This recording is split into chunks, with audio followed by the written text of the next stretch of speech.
Hello students. आज के video lecture में मैं आप लोगों के लिए कोऑर्डिनेट ज्योमेट्री क्लास 10th का सेक्शन फार्मूला के प्रॉब्लम्स को सॉल्व करूंगा। इसके डेरिवेशन को मैंने अभी इंक्लूड नहीं किया है। उसके पीछे सिमिलर ट्रायंगल एक बहुत बड़ा रीज़न है कि इसके डेरिवेशन को समझने के लिए सिमिलर ट्रायंगल का बेसिक अंडरस्टैंडिंग होगा तो ज़्यादा अच्छा रहेगा। और मैं ये मान के चलता हूँ कि सिमिलर ट्रायंगल्स अभी तक आप लोगों ने नहीं पढ़ा होगा, और क्योंकि मैंने उससे जुड़े हुए वीडियोज़ अपलोड नहीं किए हैं, इसलिए मैं उसके डेरिवेशन को अभी नहीं करा रहा हूँ। लेकिन रेस्ट एश्योर्ड, आपको कोऑर्डिनेट ज्योमेट्री के प्लेलिस्ट में ही सेक्शन फार्मूला का डेरिवेशन मिलेगा, क्योंकि जिन बच्चों को आगे एंट्रेंस या दूसरे तरह के एग्जाम्स में पार्टिसिपेट करना है उनके लिए इम्पॉर्टेंट है। अभी मैं आपको कोऑर्डिनेट ज्योमेट्री का सेक्शन फार्मूला विदाउट डेरिवेशन ही अच्छे से समझा देता हूँ, और उसके बाद में सवाल को स्टार्ट करूँगा बनाना। तो चलिए स्टार्ट करते हैं हम लोग। सबसे पहले सेक्शन फार्मूला में हम ये समझते हैं कि अगर हमारे पास एक डंडा है, एज्यूम कर लेते हैं ये डंडा है, और इस डंडे को अगर एक जगह से काट दिया जाए, मान लेते हैं वो हमारा इस जगह से काट दिया गया, तो अगर ये डंडा हमारा 6 मीटर का है, 6 मीटर, और ये जितना कटा है ये 3 मीटर है या 2 मीटर है, और ये हमारा 4 मीटर है। देखने में ज़रूर ऐसा नहीं लग रहा, लेकिन हम मान लेते हैं कि ऐसा ही है। ये 2 मीटर का टुकड़ा है और ये 4 मीटर का टुकड़ा है। तो आपसे पूछा जाएगा कि आप बताइए ये डंडा किस रेशियो में कटा है। तो आप जब रेशियो बोलेंगे तो लेफ्ट टू राइट बोलना प्रेफर्ड कीजिएगा, करेंगे आप। तो आप कहेंगे कि ये 2:4 के रेशियो में कटा है, मतलब एक टुकड़ा 2 यूनिट का है, दूसरा 4 यूनिट का। लेकिन रेशियो हमेशा सिंपलेस्ट फॉर्म में बोलना ज़्यादा अच्छा रहता है। तो 2:4 को अगर आप कैंसिल आउट करेंगे तो 1:2 के रेशियो में कहेंगे। ये 1:2 के रेशियो में कटा है। 1:2 का रेशियो का मतलब है कि ये टुकड़ा जितना बड़ा है उसका डबल टुकड़ा ये वाला है, और वो आप देख पा रहे हैं कि ये 2 यूनिट का है और ये 4 यूनिट का है। यूनिट मैं इसलिए कह रहा हूँ क्योंकि डंडा कितना बड़ा है ये मैं नहीं जानता, हो सकता है मीटर्स में उसका मेजरमेंट हो। तो ये अगर मीटर्स में होगा तो ये 2 मीटर का है और ये 4 मीटर, तो इसका डबल है। वही यहाँ पे दिखा रहा है ये कि पहला वाला यूनिट 1 यूनिट, अगर इसको 1 यूनिट माने तो दूसरा वाला उसका डबल है। और इस तरह का जो सेक्शन होता है, इस तरह का जो डिवीज़न होता है, जिसमें कि डंडे को आपने यहीं से तोड़ दिया, आप ऑफ कोर्स तोड़ दिया आपने, ये डंडा है, अगर आपने यहाँ से तोड़ दिया इसको, इस तरह के डिवीज़न को हम लोग इंटरनल डिवीज़न कहते हैं। Internal division, division. एक और भी होता है जिसको एक्सटर्नल डिवीज़न कहते हैं, उसके ऊपर बात अभी नहीं करूँगा, लेकिन अभी मैं आने वाले टाइम में ज़रूर करूँगा। तो फिलहाल मैं इंटरनल डिवीज़न ही सिर्फ बता रहा हूँ आपको। एक दूसरा एग्ज़ाम्पल देखते हैं। मान लेते हैं एक मेरे पास रिबन है, रिबन मेरे पास 8 मीटर का है, 8 मीटर का, और इस रिबन को 2 बराबर हिस्सों में काटा गया। तो 2 बराबर हिस्सों में अगर हम काटेंगे तो आप ज़रूर इस बात का विश्वास करेंगे कि 1 मीटर, एक टुकड़ा 4 मीटर का होगा और दूसरा टुकड़ा भी 4 मीटर का होगा। ये वाला भी 4 मीटर का होगा और ये वाला भी 4 मीटर का, दोनों 4-4 मीटर का टुकड़ा होगा। आपसे पूछा जाएगा कि बताइए रिबन को किस रेशियो में काटा गया? तो आप रेशियो क्या बताएँगे? आप लिखेंगे 4:4 के रेशियो में काटा गया। अब 4:4 का रेशियो अच्छा नहीं होता। अच्छा नहीं होता मतलब इस तरह से लिखना अच्छा नहीं होता। हमेशा हम सिंपलेस्ट फॉर्म में लिखते हैं। तो हम लिखेंगे 1:1 के रेशियो में काटा। 1:1 का रेशियो का मतलब हो गया कि एकदम मिड पॉइंट है। आप देख सकते हैं 8 मीटर है, 4 मीटर, एक तरफ 4 मीटर एक तरफ, तो कितना एकदम बराबर-बराबर हिस्सों में कटा ना, तो 2 बराबर टुकड़ों में कटा है। तो रेशियो क्या कहेंगे आप? 1:1, जितना इधर है उतना ही उधर भी है। हम दूसरी भाषा में ये भी कह सकते हैं कि ये वाला जो पॉइंट है, ये वाला, ये पॉइंट, ये मिड पॉइंट कहलाएगा, है ना? एकदम बीचों बीच। अगर ये 8 मीटर का है, ये 4 एक तरफ हो गया, 4 एक तरफ हो गया, तो ये वाला जो पॉइंट है जहाँ से हमने काटा है, वो पॉइंट क्या कहलाएगा? मिड पॉइंट कहलाएगा। अगर यही 8 मीटर का रॉड या यही 8 मीटर का रिबन को आपको बोला जाता कि 4 बराबर टुकड़ों में आप काटिए, तो देखते हैं 2 metre, 2 metre, 2 metre, 2 metre, 2 metre, 2 metre, 6 metre, और ये रहा हमारा पूरा 8 मीटर, यहाँ से यहाँ तक। मैं यहाँ पे ऐसे डॉट लगा देता हूँ, यहाँ। और 8 मीटर हो गया। अब इसको ज़रा समझने की कोशिश करते हैं हम लोग, अलग-अलग तरीके से समझने की। अगर ये 8 मीटर का है, ये 2 मीटर का है, तो ये बचा हुआ कितने मीटर का है? 6 मीटर का है। तो आप बता सकते हैं इस पॉइंट पे जो कट रहा है, मैं इसका नंबरिंग कलर भी कर देता हूँ। व्हाइट वाले पॉइंट से जो कट रहा है रिबन, जब व्हाइट वाले पॉइंट से रिबन को काटा गया, तो क्या रेशियो में रिबन कटा? तो रेशियो जब देखते हैं तो लेफ्ट टू राइट बोलना अच्छा रहता है, यही तरीका है बोलने का। तो आप लिखेंगे 2:6 के रेशियो में कटा, मतलब एक तरफ 2 मीटर, दूसरी तरफ 6 मीटर। 8 मीटर है तो बहुत ऑब्वियस है। लेकिन इस तरीके से मैंने आपको पीछे भी समझाया कि इस तरीके से बोलना अच्छा नहीं है। हमेशा हम सिंपलेस्ट फॉर्म में बोलते हैं, तो 2/6 इज 1/3, मतलब ये 1 और ये 3, मतलब ये जितना है उसका 3 गुना इधर है। देखिए सही बात है कि नहीं है? ये 2 है तो इसका 3 गुना कितना होगा? 3 × 2 व्हिच इज 6 टाइम्स, तो इधर हो गया। ओके, अगर ये व्हाइट की जगह ये इस वाले कलर पर्पल कलर के ऊपर अगर हम कंसिडर करें, तो ये कितना मीटर है और ये कितना मीटर है?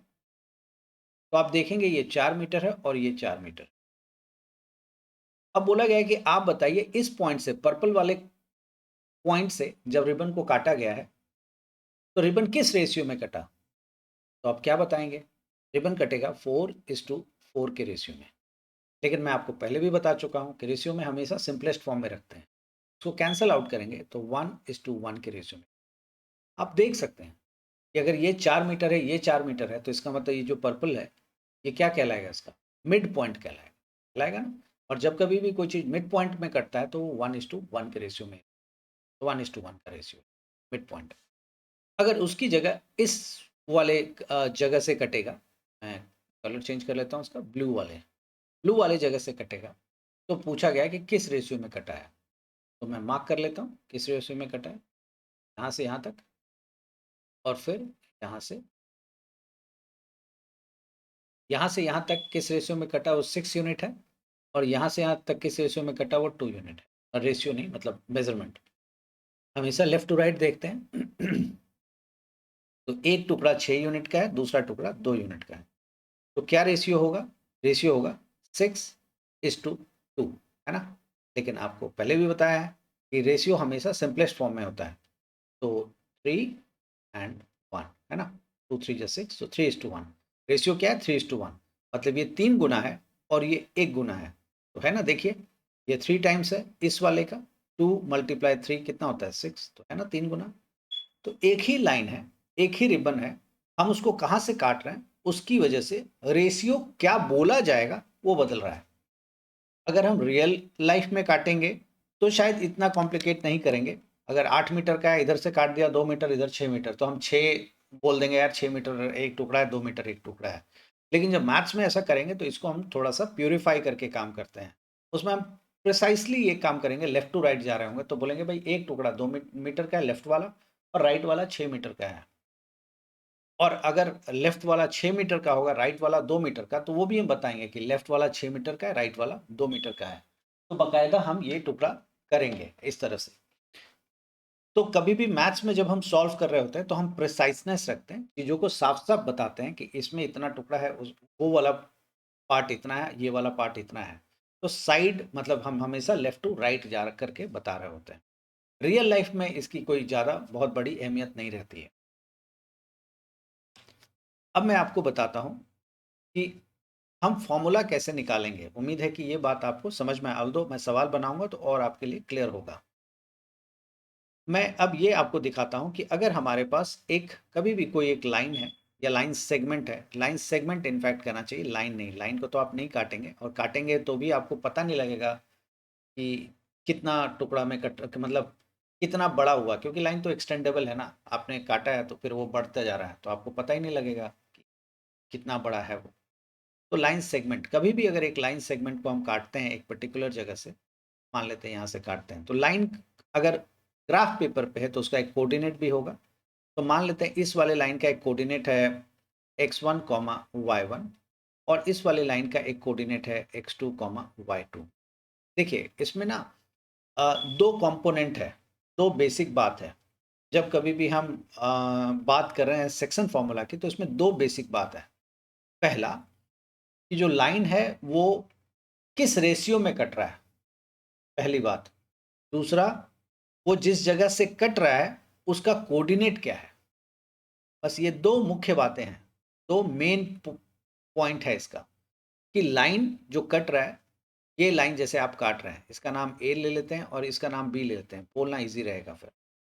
ए बी एक लाइन सेगमेंट है, इसको हम काट रहे हैं, इसको काट रहे हैं पॉइंट सी पे।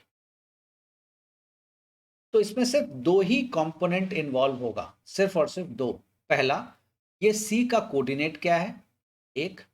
दूसरा, किस रेशियो में कट रहा है ये, बस यही है, और दूसरा कुछ भी नहीं है। तो अगर हम ये ए सी जो टुकड़ा है एक, इसका मान लेते हैं M1 और ये वाला टुकड़ा M2। मेरा मतलब ये है कि आपने यहाँ पे देखा था ना अभी थोड़ी देर पहले, मैं दोबारा यहाँ लिख ऐसे कर देता हूँ। आप देखिए, ये वाइट वाला देखिए कि लेफ्ट टू राइट जब जा रहे हैं, तो पहला टुकड़ा वाइट वाला जो है छोटा सा, वो 2 है और दूसरा 6 है ना। देखिए यहाँ पे मैंने 2 और 6 यहाँ मेंशन किया है। और उसका जब छोटा करके लिखा, जो कि सिंपलेस्ट फॉर्म में लिखा, तो क्या लिखा, 1:3 के रेशियो में कटा है। मतलब ये जितना है उसका 3 गुना दूसरा है। अब अगर 8 मीटर की जगह वो 9 मीटर का हो तो भी यही बात होगी कि एक जो भी टुकड़ा आपने काटा है उसका 3 गुना कर देंगे तो दूसरा वाला टुकड़ा होगा। यही मतलब है। तो कितना भी बड़ा होगा तो ऐसे ही चलेगा। तो ये वाला कहलाएगा सिंपलेस्ट फॉर्म, और ये है एग्जैक्ट मेजरमेंट। ये 2 मीटर है और ये 6 मीटर है। दोनों को डिवाइड करके जो आया वो सिंपलेस्ट फॉर्म। तो यहाँ M1 और M2 जो है वो सिंपलेस्ट फॉर्म को दिखा रहा है। मान लेते हैं कि ये ए बी लाइन सेगमेंट जो है उस वो सी पे कट रहा है, और सी पे जब कट रहा है तो कोई एक टुकड़ा मान लेते हैं कि ये 10 मीटर का रहा होगा, ये 30 मीटर का रहा होगा, हमें नहीं पता, वो कितना भी हो सकता है। बस मैं तो आपको एग्जांपल दे रहा हूँ कि ये वाला टुकड़ा अगर हम मान लेते हैं कि 10 मीटर का है, और ये टुकड़ा मान लेते हैं 30 मीटर का है, तो 10 मीटर बाई 30 मीटर का है। अब 10 मीटर बाई 30 मीटर को जब आप सॉल्व करेंगे तो 1:3 का रेशियो आएगा। ये देख लीजिए यहाँ पे 10 मीटर बाई 30 मीटर जब आप सॉल्व करेंगे तो 1:3 का रेशियो आएगा। तो मैं सिर्फ आपको एक आइडिया दे रहा हूँ कि M1 और M2 क्या दिखा रहा है। तो M1 और M2 मेजरमेंट नहीं दिखा रहा, ये 10 और 30 को नहीं दिखा रहा, ये रेशियो को दिखा रहा है। ये 1 और ये 3 को दिखा रहा है, या फिर ये 1 ये 4 को दिखा रहा है, या ये 5 और ये 7 को दिखा रहा है। मेजरमेंट नहीं दिखा रहा है। मेजरमेंट को जब हम लोगों ने सिंप्लीफाई कर लिया, छोटा कर लिया, वो वाली वैल्यू को दिखा रहा है M1 और M2। तो M1 और M2 क्या दिखा रहा है, रेशियो को दिखा रहा है। किस चीज को दिखा रहा है, रेशियो। कभी भी हम रेशियो की बात करेंगे ना, तो रेशियो हमेशा सिंपलेस्ट फॉर्म में ही होता है, ये याद रखिएगा, एकदम फंडामेंटल है। रेशियो कभी भी बिना सिंप्लीफाइड फॉर्म में नहीं लिखा जाता है, ये बेस्ट प्रैक्टिस नहीं है। तो M1 और M2 हमें पता है कि क्या होगा, मतलब रेशियो हमें पता है। अब हमसे पूछा गया कि सी का कोऑर्डिनेट बताइए कि सी का क्या कोऑर्डिनेट होगा, मतलब जिस जगह पे कटा है, सी से कटा है ना, यहीं से मैंने ऐसे करके कैंची चलाया है। तो सी पॉइंट्स जो है इसका कोऑर्डिनेट क्या होगा, ये हमें जानना है। तो हम इसका कोऑर्डिनेट कैसे निकालेंगे वो मैं आपको सिखाता हूँ, आप देख लीजिए। और यही फॉर्मूला भी है, एक्चुअली फॉर्मूला ही सिखा रहा हूँ मैं आपको। तो वो इस तरह से यूज होगा, M1 इंटू x2। याद रखिएगा, इस वाले पोर्शन के लिए लाइन का जो लेफ्ट वाला टुकड़ा है वो हमेशा राइट वाले कोऑर्डिनेट के साथ मर्ज होगा, और राइट वाला टुकड़ा लेफ्ट वाले कोऑर्डिनेट के साथ मर्ज होगा, ये याद रखिएगा आप। तो ऐसे लिखेंगे M1 into x two, M1 into x two plus, अब ये वाला टुकड़ा M2 into x1, M2 x1 divided by M1 plus M2, ये फॉर्मूला है आपका, कॉमा, ये तो सी का कोऑर्डिनेट चाहिए ना, तो कोऑर्डिनेट हमेशा x, y के फॉर्म में होता है ना, तो ये तो आपने x निकाला है अभी कोऑर्डिनेट का, y भी निकालेंगे।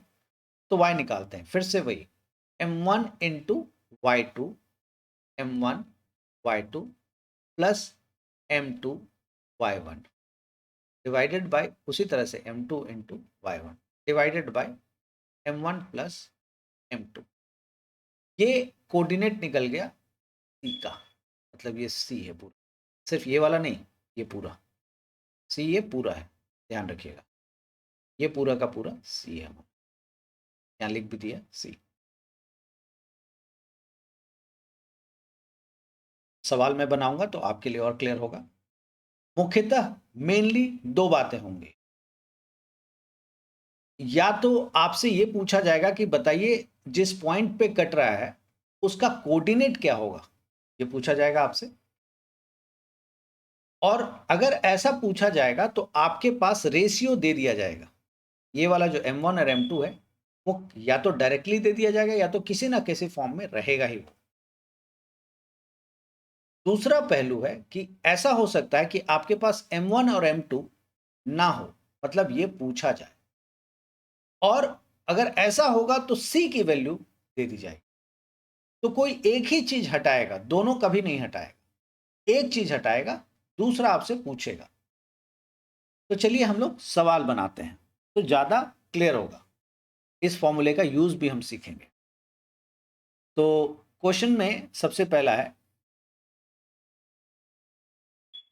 सेक्शन फॉर्मूला के लिए, ये find the coordinates of the point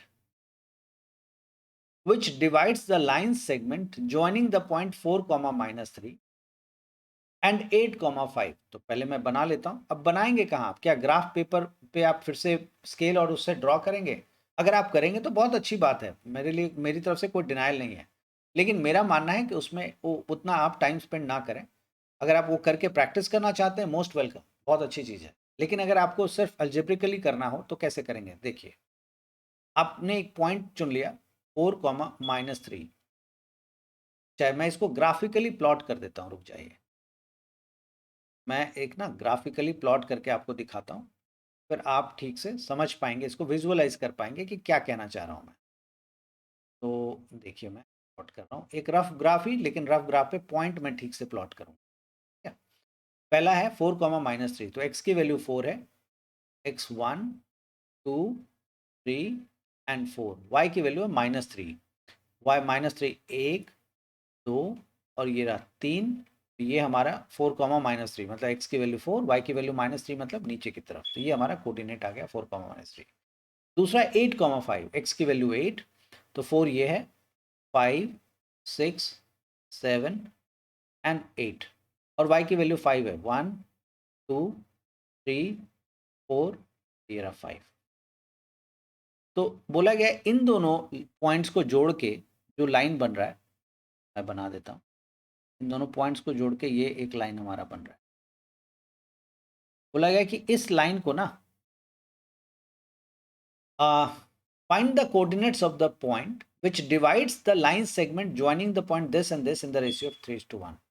आपको एक पॉइंट बताना है, मुझे नहीं पता वो कहाँ होगा, मान लेता हूँ वो यहाँ होगा, मान लेता हूँ, एग्जाम्पल ले रहा हूँ, ये इस लाइन को 3:1 के रेशियो में डिवाइड करता है। ये मेरे ख्याल से ठीक नहीं लिया मैंने,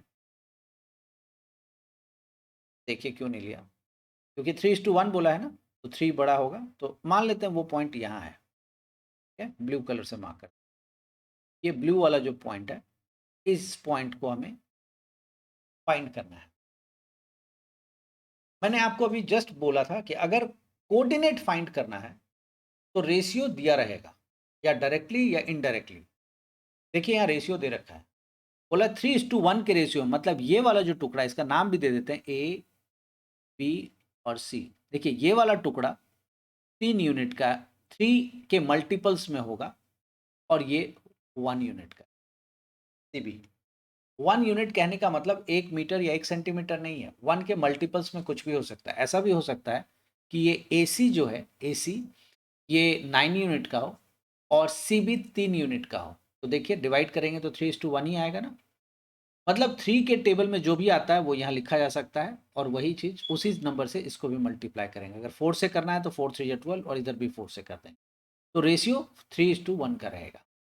यही मतलब है, मैंने अभी आपको पीछे भी समझाया कि जो रेशियो लिखा जाता है वो सिंपलेस्ट फॉर्म में लिखते हैं, तो ये सिंपलेस्ट फॉर्म है। अब बोला गया है कि अब हमारे रेशियो दे दिया गया है, हमसे पूछा गया कोऑर्डिनेट बताइए। तो कैसे बताएंगे कोऑर्डिनेट, ये देखिए। तो पहले ए की जो कोऑर्डिनेट है वो लिख लेते हैं। ए की कोऑर्डिनेट क्या है? ए की कोऑर्डिनेट है एक्स की वैल्यू 4, वाई की वैल्यू -3। तो 4 कॉमा -3, 4 कॉमा -3। और बी की वैल्यू क्या है? बी का कोऑर्डिनेट क्या है? मेरे ख्याल से 8,5 है ये, 8,5। ये हमारा ए और बी आ गया। अब हमें क्या चाहिए? सी की वैल्यू चाहिए। अगर सी की वैल्यू चाहिए तो कोऑर्डिनेट होना चाहिए, तो ऑलरेडी है, ये सॉरी, ये रेशियो होना चाहिए जो ऑलरेडी है। तो अगर रेशियो है और कोऑर्डिनेट चाहिए, बड़े आराम से फाइंड कर लेंगे। कैसे फाइंड करेंगे? देखिए, फॉर्मूला लिखेंगे m1 x2 plus m2 x1 divided by m1 plus m2 comma m1 y2 plus m2 y1 divided by m1 plus m2। ये आपने यहाँ पे लिख लिया, दिस इज द फॉर्मूला। और यही सी का कोऑर्डिनेट भी होगा, फॉर्चुनेटली यही हमारा सी का कोऑर्डिनेट। अब हम इस फॉर्मूले को अप्लाई कैसे करेंगे वो दिखाता हूँ। तो C इक्वल्स टू, सी इसलिए लिखा हूँ क्योंकि यहाँ पे C की वैल्यू हमें फाइंड करनी है। C मतलब वो कोऑर्डिनेट है, C का मतलब कुछ और नहीं है, वो कोऑर्डिनेट है। वो फॉर्मूला दिख रहा है इतना बड़ा, घबराइए मत, वो सिंपल सा कोऑर्डिनेट निकले, जैसे ये 4,-3 वैसे ही कोई छोटा सा निकले। अब हम लिखते हैं m1। m1 हमेशा लेफ्ट टू राइट जाएंगे, है ना, ऊपर से नीचे नहीं, नीचे से ऊपर। तो m1 क्या है? वैसे आप उधर से भी चले आएंगे, कोई दिक्कत नहीं है। देखिए m1 हम m1 को 3 मान लेते हैं, ठीक है। यहाँ साइड में लिख देता हूँ m1 equals to 3, m2 is equals to 1। m2 ये वाला है, उसको 1 मान लिया, m1 को 3 मान लिया, ठीक है। अब देखिए, तो m1 which is 3 into x2। तो अगर m1 हमने ये वाला 3 लिया है, मैं कलर चेंज कर देता हूँ, अगर m1 हमने ये लिया है तो उसके लिए कोऑर्डिनेट सारा का सारा उल्टा साइड वाला होगा, दूसरी तरफ वाला होगा। और m2 ये लिया है तो इसके लिए कोऑर्डिनेट जो होगा वो बिल्कुल दूसरी साइड वाला होगा, मतलब इधर वाला कोऑर्डिनेट। ये ध्यान रखना होगा आपको। ये कैसे आता है? तो इसका तरीका अब सिंपल है, जब हम डेरिवेशन करेंगे तो उसमें आप देखेंगे कि यही आ रहा है। तो डेरिवेशन में जब ये आ रहा होता है तो फिर हमारे पास सवाल नहीं रह जाता, फिर तो बस ये आ गया। अब डेरिवेशन करते समय जो भी सवाल होंगे आप पूछ सकते हैं, मैं एक्सप्लेन कर दूंगा। ओके, तो अब हम इसको लिखते हैं कि m1 which is 3 into x2। x2 तो आपको पहचानना आता है, x2 y2। x2 हमारा 8 है और ये y2 है, इंटू 8 प्लस m2 हमारा 1 है। दूसरा वाला जो रेशियो है 3:1, ये 1 जो है m2 है। देखिए यहाँ लिख दिया 1। सो 1 इंटू x1। x1 क्या होगा? ये वाला, ये x1 ये y1। x1 हमारा 4 आ गया, divided by m plus n. m plus n मतलब इन दोनों को जोड़ देंगे, 3 + 1 कितना हो गया? 4। उसी तरह से m1 y2, m1 कितना है हमारे पास? 3 इंटू y2 इधर में दूसरी तरफ जाएगा, ये y2 कितना है? 5। तो 5 प्लस m2 कितना है हमारे पास? 1।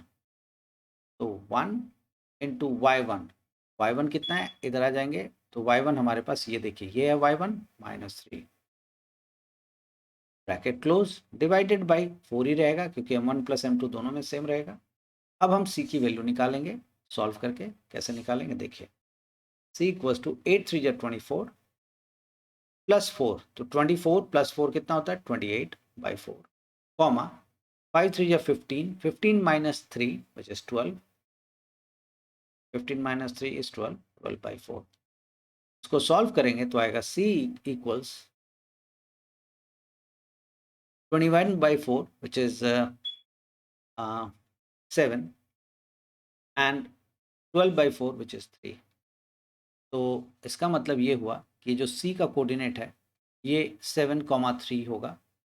ये वाला जो पॉइंट है ना, ये 7,3 होगा। तो 7,3 जो है इस लाइन सेगमेंट को, जो ए बी को जोड़ के बना है, उसको 3:1 के रेशियो में डिवाइड कर देगा।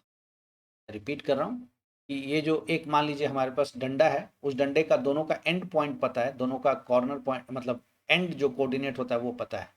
आपको बताया था तो बताया जाना है कि एक ऐसा पॉइंट बताइए जहाँ से डंडे को तोड़ा जाए, और तोड़ा इस तरह से जाए कि रेशियो 3:1 मेंटेन रहे। तो आपने जो ये निकाला ना 7,3, बस ये बताया कि ये 7,3 मतलब इस डंडे को अगर हम ग्राफ पे प्लॉट करेंगे, ग्राफ पे अगर इस डंडे को प्लॉट कर देंगे, तो 7,3 ऐसा पॉइंट है, ऐसा कोऑर्डिनेट है जहां से डंडे को तोड़ा जाएगा ना, तो डंडा एक टुकड़ा 3 यूनिट का होगा, दूसरा टुकड़ा 1 यूनिट का होगा, या फिर एक टुकड़ा 3 का मल्टीपल होगा और दूसरा टुकड़ा 1, मतलब जैसे 3 का मल्टीपल होगा इन द सेंस 3 मल्टीप्लाई 2, इधर 2 से मल्टीप्लाई किया तो दूसरी तरफ भी आप 2 से मल्टीप्लाई करेंगे। ये इसका मतलब है। उम्मीद है कि ये कॉन्सेप्ट आपको समझ में आ गया होगा। इससे जुड़े हुए और सवाल मैं जब करूंगा तो आपको और भी कॉन्सेप्ट्स क्लियर हो जाएंगे, जो थोड़ी बहुत कमी रह गई है पूरी तरह से वो क्लियर हो जाएगी। तो आज के लिए इस वीडियो के लिए इतना ही। नेक्स्ट वीडियो मैं थोड़ा सा लंबा बनाऊंगा ताकि मैं ज़्यादा से ज़्यादा प्रॉब्लम्स ले सकूं। तब तक आप वीडियो देखिए, ज़्यादा से ज़्यादा समझने की कोशिश करिए और शेयर कीजिए। Thank you and bye bye.